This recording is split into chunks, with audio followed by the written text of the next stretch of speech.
नमस्कार, मैं हूं फैज आलम फैजी और आप देख रहे हैं TV6 न्यूज़ नेटवर्क। हमारे खास कार्यक्रम चुनाव 24 में आपका स्वागत है।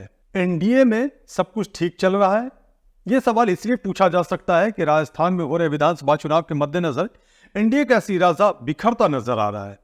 जिस तरह से मध्य प्रदेश में इंडिया का सिराजा बिखरता नजर आ रहा है, इंडिया गठबंधन की हम बात कर रहे हैं, उसी तरह से एनडीए का सिराजा राजस्थान में बिखरता नजर आ रहा है। उसकी वजह यह है कि राजस्थान में बीजेपी के साथ शामिल जो पार्टियां एनडीए में रही हैं वो अलग अलग चुनाव लड़ने को मजबूर है या अलग अलग उम्मीदवारों के नामों का ऐलान वो कर रही है। जैसे जेजेपी ने अपने उम्मीदवारों की घोषणा कर दी है और शिंदे गुट शिवसेना शिंदे गुट की हम बात कर रहे हैं, उसने भी अपने उम्मीदवार को उतारे हैं। और एलजेपी चिराग पासवान गुट, उसने भी अपने उम्मीदवारों को उतारने की घोषणा कर दी है राजस्थान में। तो क्या एनडीए का सिराजा बिखरता नजर आ रहा है राजस्थान में?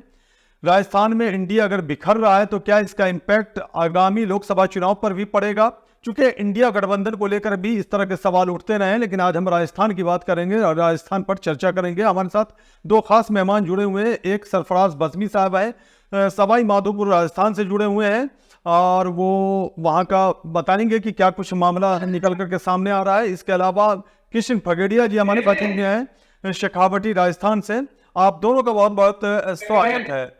कृष्ण फगेड़िया जी, सबसे पहले आपसे बात करेंगे। आप जिस अंचल में हैं, शेखावटी अंचल में हैं आप बैठे हुए, वहां क्या कुछ नजारा है चुनाव को लेकर के, और खास करके अगर एनडीए की बात की जाए तो? देखिए सर, यहाँ पे बहरहाल चुनाव है वो पूरी तरह से मंड चुके हैं। उसके बाद जैसे खाका बिगड़ता जा रहा है तो वैसे पार्टी भी है वो बहुत ही सोच समझ कर एक एक टिकटों का वितरण कर रही है। 3 लिस्टें आ चुकी हैं, लेकिन उसमें भी अगर शेखावाटी अंचल की बात करें, शेखावाटी अंचल में चूरू, सीकर, झुंझुनू 3 जिले आते हैं। चूरू में भी अभी 2 जगह टिकट नहीं दी गई है और ऐसे ही सीकर में भी 1-2 जगह नहीं दी गई है, झुंझुनू में भी नहीं है। मतलब फूक फूक कर कदम रखने वाली बात है वो एनडीए कर रही है। लेकिन उसके बाद भी इनका जो है खाका वो पूरी तरह से सेट नहीं हो पाया है बहरहाल, और चुनाव बिल्कुल सर पे आ गई। जी, आपके पास आगे आएंगे। सरफराज बज़मी साहब, आप क्या कहेंगे? सवाई माधोपुर के इलाके में क्या कुछ नज़ारा देखने को मिल रहा है चुनाव के हवाले से, खास करके एनडीए की अगर बात की जाए तो? वैदी साहब, यहाँ एनडीए की बात करें तो सही बात यह है कि राजस्थान में जो दूसरी जो पार्टीज हैं उनका बहुत ज्यादा वजूद नहीं है, नाम के बराए नाम। और जिस इलाके से मेरा ताल्लुक है उस इलाके में तो उन दूसरी एनडीए की जो घटक पार्टियां हैं उनमें से किसी का बहुत बड़ा वजूद नहीं है। बराए नाम कुछ है और वो भी प्रभावी नहीं है। मेरे इलाके में अभी तक सीधी सीधी टक्कर बीजेपी और कांग्रेस की है और कुछ निर्दलीय उम्मीदवार हैं जो अपने पर तोल रहे हैं। बसात पूरी बीत चुकी है। कुछ एक टिकट्स को के अलावा तकरीबन सब क्लियर हो चुके हैं और यहाँ उस गठबंधन का बहुत ज्यादा इम्पैक्ट नजर नहीं आता। जी, तो सवाई माधोपुर के इलाके की अगर बात की जाए तो उससे सटे हुए और कौन कौन से ज़िले हैं ज़रा बता दें ताकि दर्शक हमारे समझ सकें और इससे अंदाज़ा लग सके कि कितनी सीटें वहाँ हो सकती हैं, और जो दोनों पार्टियां आमने सामने खास करके कांग्रेस और भाजपा, इसमें कैसा मुकाबला है? सवाई माधोपुर के नेबरिंग डिस्ट्रिक्ट्स में आता है करौली है, धौलपुर है, इसके अलावा टोंक है, जयपुर है, दौसा है। ये पूरा एक इलाका है और इस इलाके में 2 पार्टी सिस्टम ही शुरू से चलता आ रहा है। कुछ हमारे सवाई माधोपुर से करीब में जो धौलपुर और करौली है वहां से कभी कभी बसपा ने भी किस्मत आजमाई है और एक बार के अलावा बहुत अच्छी परफॉर्मेंस उनकी नहीं आ सकती। जी, पगड़िया साहब, आप क्या कहेंगे? जरा आप शेखावटी के इलाके के बारे में बताएं, आसपास के इलाके के बारे में बताएं ताकि वो अंदाजा लग सके। जैसे बज़मी साहब से हमने सवाल किया था, अभी सवाल नहीं कह रहे हैं, अन्य पार्टियों का ज्यादा दबदबा नहीं है। लेकिन अगर शेखावटी में चूरू की हम बात करें तो चूरू में प्रॉपर चूरू तारानगर तो आपको मैं बता दूं चूरू की राजस्थान की हॉट सीट बनने जा रही है, क्योंकि यहाँ से वो उपनेता प्रतिपक्ष राजेंद्र राठौड़ चुनाव लड़ रहे हैं। वहीं जो विधायक रह चुके हैं नरेंद्र बुडानिया, वो भी दिग्गज हैं, राज्यसभा सांसद भी रह चुके हैं। दोनों दिग्गजों की भाजपा और कांग्रेस की जबरदस्त टक्कर है। सादुलपुर में अभी टिकट भाजपा को नहीं मिली है। एक दो पुराने कांग्रेस के नेता एक छोड़कर भाजपा में शामिल हुए हैं, तो कयास लगाए जा रहे हैं टिकट उनको मिलेगी। लेकिन सादुलपुर जो है विधानसभा क्षेत्र, वहाँ पे तीसरी पार्टी का वर्चस्व है। यहाँ बसपा से विधायक भी रहे हैं मनोज नानोई, और अब उनकी टक्कर नहीं तो त्रिकोणीय संघर्ष यहाँ बनेगा टिकट मिलने के बाद। चूरू में भी भाजपा और कांग्रेस का ही है, और अन्य जिले हैं छटे हुए, जैसे झुंझुनू की बात करें, सीकर की बात करें, तो सीकर यहाँ भी दिग्गज नेताओं की टक्कर होने वाली है, क्योंकि सीकर में कांग्रेस से प्रदेशाध्यक्ष गोविंद सिंह डोडासरा है, वो उस क्षेत्र से आते हैं। और या झुंझुनू की अगर बात करें तो झुंझुनू भी कांग्रेस और बीजेपी में ही टक्कर है। जी बिल्कुल, लेकिन उस इलाके में जहां आप बैठे हैं और जिसका जिक्र भी आप कर रहे हैं, चर्चा कर रहे हैं, इस इलाके में जो जैसे एनडीए के सिराजे की हमने बात करी, एनडीए में जो शामिल पार्टियां हैं, खास करके एलजेपी की बात करें, चिराग गुट भी एलजेपी चिराग गुट भी शामिल हैं और उनके चाचा का गुट भी शामिल है एनडीए में। इसके अलावा शिंदे गुट जो है शिवसेना की, वो भी एनडीए में शामिल है और महाराष्ट्र में सरकार में भी है। जेजेपी हरियाणा में बीजेपी के साथ सरकार में भी। तो इन सब पार्टियों के उम्मीदवार उधर नजर आ रहे हैं, क्या उतारे गए हैं उस इलाके में? नहीं, इस इलाके में नहीं उतारे गए। यहाँ उन पार्टियों का तो कोई वर्चस्व है ही नहीं, बिल्कुल ही वर्चस्व नहीं। यहाँ बसपा ने अपना उम्मीदवार उतारा है, और एक बीएसपी जो एक नई बनी है, रावणा जिसके प्रमुख हैं, उनसे एक कैंडिडेट को उतारा गया है। या राजस्थान में आरएलपी राजस्थान की है एक स्थानीय पार्टी, उसने अभी कैंडिडेट नहीं उतारा, लेकिन उसका थोड़ा बहुत राजस्थान में प्रभुत्व है, बाकी पार्टियों का इतना नहीं। चलिए, प्रदीप भाई जुड़ गए हैं। प्रदीप वरिष्ठ पत्रकार हैं। प्रदीप जी, आपका बहुत बहुत स्वागत है जुड़ने के लिए। प्रदीप जी, हम चर्चा एनडीए की चर्चा कर रहे हैं। दरअसल इंडिया गठबंधन की अगर बात की जाए, इंडिया की बात की जाए, गठबंधन की बात की जाए, तो मध्य प्रदेश में इसका सिराजा बिखरता नजर आया, और जो इसमें जो शामिल है पार्टियां, वो अलग अलग तरीके से चुनावी मैदान में उतर रही हैं। ठीक इसी तरह राजस्थान में भी ये नज़ारा देखने को मिल रहा है। जैसे जेजेपी ने अपने उम्मीदवारों की घोषणा कर दी है, हरियाणा में ये सरकार में शामिल है, और शिंदे गुट शिवसेना जो है, इन्होंने भी अपने उम्मीदवार उतार दिए हैं, और एलजेपी चिराग गुट, इसने भी घोषणा कर दिया। हालांकि दोनों चाचा भतीजा के दोनों गुटों का मिश्रण कह दें या फिर कह दें अलग अलग भी खड़े कर दिए जाए दोनों को, तब भी ये एनडीए में शामिल हैं। तो इन पार्टियों ने अपने उम्मीदवारों के उतारने की घोषणा कर दी है। तो क्या एनडीए बिखर गया है राजस्थान में? और ओवरऑल राजस्थान की अगर बात की जाए तो उस पर आप जरा नजर डालें। तो आपको दिखने को मिल रहा है गठबंधन वाला मामला, या ये लगभग विधानसभा चुनाव में सभी जगह होते हैं। अगर अपन पिछले चुनावों की बात करें तो कम्युनिस्टों के खिलाफ थी ममता बनर्जी का जो चुनाव था, तो उसमें कांग्रेस जो है वो केरल में अलग तरीके से लड़ रही है कम्युनिस्टों के साथ, बंगाल में अलग तरीके से लड़ रही है। तो पार्टियां अपने हिसाब से कैंडिडेट उतार रही हैं। आप देख के आश्चर्यचकित रहेंगे कि बीजेपी के बड़े नेता हैं, उनके खिलाफ आरएलपी जो है, हनुमान बेनीवाल, पिछली बार कैंडिडेट नहीं उतारते हैं, जबकि वो वसुंधरा पे हमलावर रहते हैं, जबकि वो अशोक गहलोत पे हमलावर रहते हैं। उनके और उनके बड़े कैंडिडेट के खिलाफ कैंडिडेट नहीं उतारते।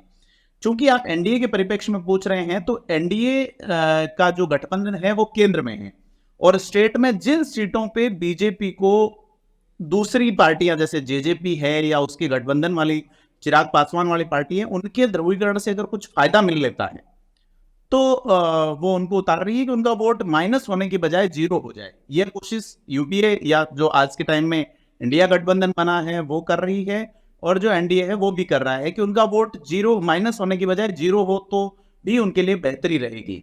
इस तरह की कोशिश चल रही है। में असर तो है ना प्रदीप जी? बिल्कुल है, जेजेपी के असर है जी बिल्कुल। जो ताऊ देवीलाल जो थे इसके संस्थापक, पुरानी जो ये पार्टी रही है, वो जब सीकर से सांसद बने थे 89 में, तब उन्हें देश का प्रधानमंत्री बनाया जा रहा था।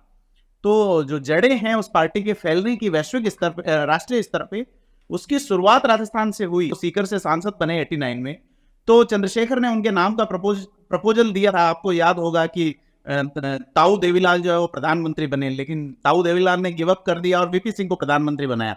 बाद में उन्हें लगा मुझसे भूल हो गई, वो प्रधानमंत्री बनाए गए, फिर चंद्रशेखर को सपोर्ट दिया, जनता दल में टूट हुई, ये तमाम चीजें आप जानते हैं। लेकिन उस समय से प्रभाव है, और ताऊ देवीलाल ने जो जाट बेल्ट है उसको एक पॉलिटिकल सपोर्ट, सेटअप और आधार दिया निश्चित तौर पे।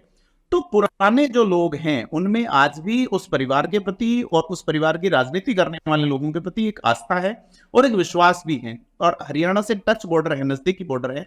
ऐसे में चाहे वो वरिष्ठ कांग्रेसी के परिवार से एक प्रत्याशी को उतार देना, एक ही परिवार से, चाहे झुंझुनू की मैं बात करूं, उसके अलावा जो मील उतारे गए हैं हनुमानगढ़ जिले से, तो जो अखिल भारतीय जाट महासभा है उसका अलग रुख है।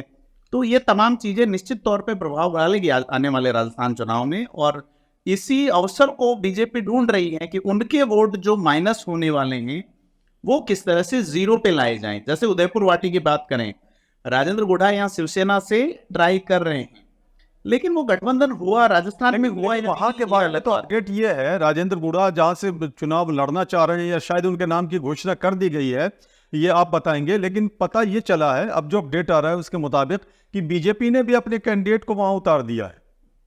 जी बिल्कुल बिल्कुल उतारा है। और गुढ़ा इस सीट से खुद चुनाव लड़ेगी या नहीं, ये भी सवाल है फिलहाल, क्योंकि ऐसा माना जा रहा है कि वो अपनी पत्नी को उतार सकते हैं या आसपास की सीटों पे वो मदद कर सकते हैं। ये तमाम तरह की, लेकिन जब तक शिंदे गुट जो है अपनी लिस्ट रिलीज नहीं करता कि शिवसेना कहाँ, शिवसेना पहले भी लड़ती रही है। जब 2 गुट में नहीं था तो भीनमाल से चुनाव लड़ती रही, सुमेरपुर से लड़ती रही है, मारवाड़ में खास करके। तो ऐसा नहीं है कि गठबंधन जो केंद्र में है वही राज्य में यथावत रहे, और यही देखने को मिल रहा है इस बार भी। नहीं, बज़मी साहब, आपके इलाके की अगर बात की जाए, अभी थोड़ी देर पहले आप चर्चा में ये सब बातें बता रहे थे, आपने ये कहा कि सीधे यहाँ मुकाबला है, सीधा मुकाबला है भाजपा और कांग्रेस में। लेकिन वहाँ जो ये पार्टियाँ हैं, खास करके जेजेपी हैं, चिराग पासवान की पार्टी हो या उनके चाचा की पार्टी हो, दोनों एलजेपी में शामिल हैं, अलग अलग धरा हो गया है, या फिर वो शिंदे गुट शिवसेना हो, इनका कोई असर वहाँ दिखता है थोड़ा सा भी सही उस इलाके में? प्रदीप जी ने जी बज़मी साहब बोले। जी प्रदीप जी ने जो बात कही है उसमें आंशिक सत्यता है कि ये पार्टियां, इनका थोड़ा बहुत वजूद या तो मेवाड़ में है या थोड़ा बहुत मारवाड़ और शेखावाटी अंचल में। मैं जिस इलाके में हूँ, ढूंढान का इलाका, यहाँ इन पार्टियों का कोई वजूद नहीं है। लेकिन यहाँ जो पॉलिटिकल पार्टियां मुख्य रूप से बीजेपी और कांग्रेस है, वो खुद भी एक दूसरे से उलझ रही है। उनके बागी उम्मीदवारों की एक समस्या है।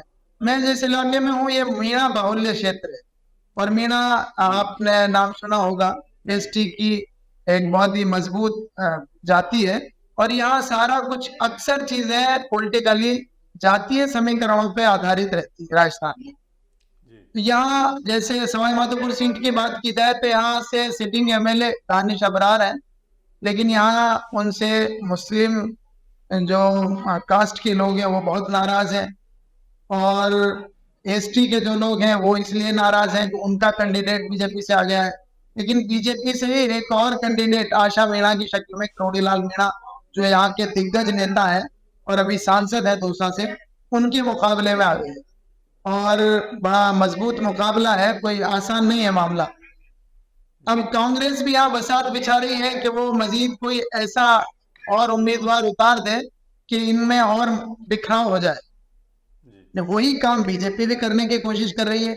गुर्जर कम्युनिटी जो है वो भी यहाँ निर्णायक वोटर है, और उनका रुझान बीजेपी की तरफ, करोड़ीलाल की तरफ से, खासतौर से वो जो है एसटी के लिए जो गुर्जर आंदोलन हुआ था उसमें करोड़ीलाल मीणा की जो भूमिका थी उसको लेकर के बड़े नाराज हैं, और उस नाराजगी के चलते वो करोड़ीलाल की तरफ जाने को भी तैयार नहीं है। और ये पूरे अंचल का मामला है, हमारे पूरे इलाके का। इसी तरह से वो दानिश अबरार के साथ भी आने को तैयार नहीं है कि वो अशोक गहलोत सरकार को बचाने के लिए सचिन से हाथ छुड़ा करके और गहलोत के साथ चले गए थे। इसकी वजह से उससे भी नाराज। तो अब उनका मामला, गहलोत का कुछ असर वहां दिखता है, गुटबाजी का इंटरनल पार्टी में तो नहीं नजर आ रहा है। पार्टी में ऐसा कोई बहुत ज्यादा सचिन प्रभावी नहीं है, हालांकि वो चुनाव टोंक से लड़ते हैं जो हमारा नेबरिंग इलाका है। लेकिन जो गुर्जर जाति है उन्होंने इसको एक तरह से अपनी नाक का सवाल बना रखा है कि हमारे साथ एक तरह से कुछ लोगों ने गद्दारी की है, और जिन्होंने गद्दारी की है हम उनको सबक सिखाएं। इसलिए वो लोग इनको वोट करने को तैयार नहीं हो। इसलिए तीसरा कैंडिडेट जो है एक तरह से हो सकता है यहाँ से निकल जाए, ऐसी कुछ इक्वेशन बन रही। जी भगेड़िया साहब, आप जिस इलाके में हैं, शेखावटी का इलाका है, कई विधानसभा सीटें हैं वहाँ, क्या आम लोगों के बीच में इन सब बातों की भी चर्चाएं होती हैं? एनडीए का बिखराव या फिर अलग अलग चुनाव लड़ने का एक इशू, ये सब आम लोगों के बीच में चर्चाएं होती हैं, उसका कुछ इम्पैक्ट नजर आता है आम लोगों के बीच में? ठीक है, वोटर्स अलग वोट करें, लेकिन चर्चाओं में शामिल है, इन सब चीजों को शामिल किया जाता है वहाँ? नहीं, यहाँ स्थानीय मुद्दों पर ज्यादा रहता है, जातिगत भी बहुत ज्यादा इशू रहता है। यहाँ पे हरियाणा बॉर्डर के लगता है तो सिर्फ एक गठबंधन और जेजेपी का ही असर डाल सकता है, उसके अलावा कोई असर नहीं डालता। नहीं, केंद्र की मामलों से यहाँ तो आप देखेंगे पिछली बार कांग्रेस की सरकार बनाई थी, उसके बाद अब विधानसभा लोकसभा के चुनाव आए तो सारी की सारी सीटें भाजपा को दे दी थी, तो केंद्र वाला मामला यहाँ बैठता नहीं। तो जेजेपी अगर चुनाव लड़ रही, जैसा कि आपने कहा कि हरियाणा से सटा हुआ इलाका है, तो इससे कहीं ना कहीं बीजेपी असहज होती नजर आ रही है, क्योंकि जेजेपी तो हरियाणा में शामिल है सरकार में। बिल्कुल, अगर यहाँ जेजेपी अपना कोई उम्मीदवार उतारती है तो इन 5-6 विधानसभा क्षेत्रों में अच्छा खासा दोनों बातें हैं। एक तो हरियाणा से सटा हुआ क्षेत्र है, दूसरा यहाँ जाट बहुल्य क्षेत्र है, और जेजेपी है वो जाट वोटों को छापने की ज्यादा कोशिश में रहती है लगभग। लेकिन फिलहाल यहाँ पे किसी कैंडिडेट की घोषणा नहीं की है और नहीं कोई चर्चाओं में कोई कैंडिडेट है। तो अभी कोई कैंडिडेट की घोषणा नहीं हुई है और चर्चा भी नहीं है कि कोई कैंडिडेट उतारा जाए जेजेपी की तरफ से। बिल्कुल सर। प्रदीप जी, अच्छा, प्रदीप जी से हमारा कनेक्शन टूट गया है। आखिरी एक सवाल आपसे करना चाहूँगा भगेड़िया जी, बिल्कुल संक्षेप में जवाब चाहूँगा। क्या कुछ नज़र आ रहा है राजस्थान में? राजस्थान में फिलहाल दोनों ही पार्टियां हर जगह कंटेस्ट टक्कर में हैं, इसलिए कन्फर्म तो बिल्कुल नहीं लग रहा कोई सी पार्टी आएगी, लेकिन वो है बिल्कुल बहुत ही कम। यहाँ पे स्पष्ट बहुमत मिलना ही मुश्किल हो सकता है राजस्थान में। अच्छा, किसी को भी स्पष्ट बहुमत नहीं मिल सकता, ऐसा कहना है आपका? फिलहाल स्थिति ये है, क्योंकि सत्ताओं में। आखिरी सवाल और संक्षेप में जवाब, बिल्कुल मुख्तसर सा जवाब चाहूंगा। कौन मुद्दे सबसे ज्यादा हावी है इस बार विधानसभा चुनाव में? बसवी साहब, आवाज मिल रही है? आवाज आ रही है, मेरी आवाज नहीं आई सर? जी, अब आपकी आवाज आ रही है जी, बताएं किस मुद्दे यहाँ लड़ा जा रहा है? राजस्थान में बाकायदा आप पिन पॉइंटली तो नहीं कह सकते कि कोई बड़ा मुद्दा है, बल्कि हालांकि बीजेपी ने कई मुद्दे उठाने की कोशिश की, यहाँ कोई बड़ा मुद्दा नहीं है। कांग्रेस ने एक मुद्दा जरूर उठा रखा है, हमने विकास किया, और इसमें कोई शक नहीं कि उन्होंने बहुत काम किया। कई स्कीमें जो जनहित में उन्होंने चलाई है उसका लाभ उनको मिलता हुआ नजर आ रहा है पूरे राजस्थान में। और मैं ये बात कह दूं आपको कि बहुत क्लियर अभी सूरत हाल नहीं है, लेकिन कुछ दिन में क्लियर हो जाएगी, खासतौर से वसुंधरा राजे के धरा पे उतरने के बाद शायद हालात और क्लियर हो जाए। अगर वो बहुत मुखर अंदाज से आएंगी तो कांटे का मुकाबला होगा, और अगर उन्होंने अपने आप को थोड़ा सा पसे पर्दा रखा तो मुकाबला एक तरफा भी हो सकता। अच्छा, एक तरफा किस तरफ? वो कांग्रेस की तरफ जा सकता है। अच्छा फकीड़िया साहब, चूंकि वक्त अब हमें इजाजत नहीं दे रहा है, लेकिन एक सवाल आ गया मेरे जहन में, तो मैं चाह रहा हूं कि आपसे पूछ ही लूं और जवाब ले लूं। अमूमन ये देखा गया है हर बार 5 साल के बाद सरकार बदल जाती है राजस्थान में, पिछले कई वर्षों से ये देखा गया है, और एकदम बिल्कुल स्पष्ट रूप से धरातल पर ये नजर आने लगता था, अगर इस बार कांग्रेस की सरकार है तो अगली बार भाजपा की सरकार है तो फिर कांग्रेस की है तो भाजपा की, इस तरह से बिल्कुल नजर आने लगता था। क्या इस बार भी ये वैसा ही कुछ नजर आ रहा है या कंफ्यूजन है इस बार? और अगर कंफ्यूजन है तो कांग्रेस का फायदा होगा? जी पकड़िए साहब, जल्दी। बिल्कुल कंफ्यूजन है इस बात को लेकर है कि यहाँ पे वसुंधरा जी को कितना आगे लेके आते, क्योंकि सीएम चेहरा इन्होंने नहीं दिया है, जिसको लेकर के काफी वो है। वसुंधरा अगर जैसे बसी साहब ने बताया कि अपने आप को सिमेट के रखते हैं तो फिर वो फायदा कांग्रेस को ही होगा।